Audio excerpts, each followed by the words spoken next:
ng anak ko hindi na natuloy dahil sa kagagawan nila. Linggo pa ng hapon nang matagpuan ng mga residente ang bangkay ni E.J. Carl sa Barangay Laurel, Santa Maria, Laguna. Ang mga kawayan na yan na nakikita ninyo sa ibaba, dyan mismo natagpuan ang bangkay ng biktima.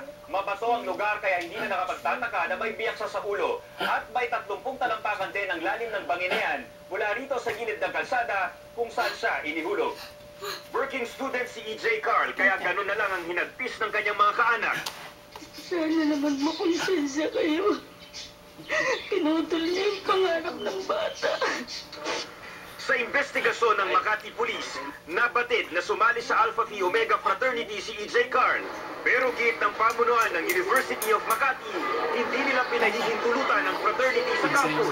Ayon naman sa hepe ng Makati Police, bagamat membro siya ng APO, tinitiyak niyang mananagot ang dapat na managot. Hindi ko pwedeng itolerate ito kahit ng mga brad ko sila.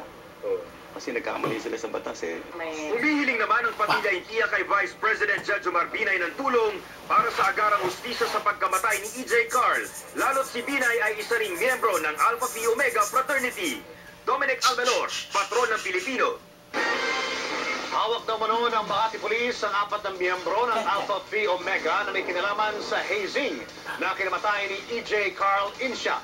Tinek naman ni Vice President Jejomar Binay na miyembro rin ng APO na hindi nila poprotektahan ng mga sangkot sa hazing at makakuha ang pamilya ng hustisyang kanilang hinihingi. Nagpapatro Cheryl Mundo. Iniimbestigahan na ng Makati Police ang pagkamatay ni E.J. Carl Insha na biktima ng hazing ng Alpha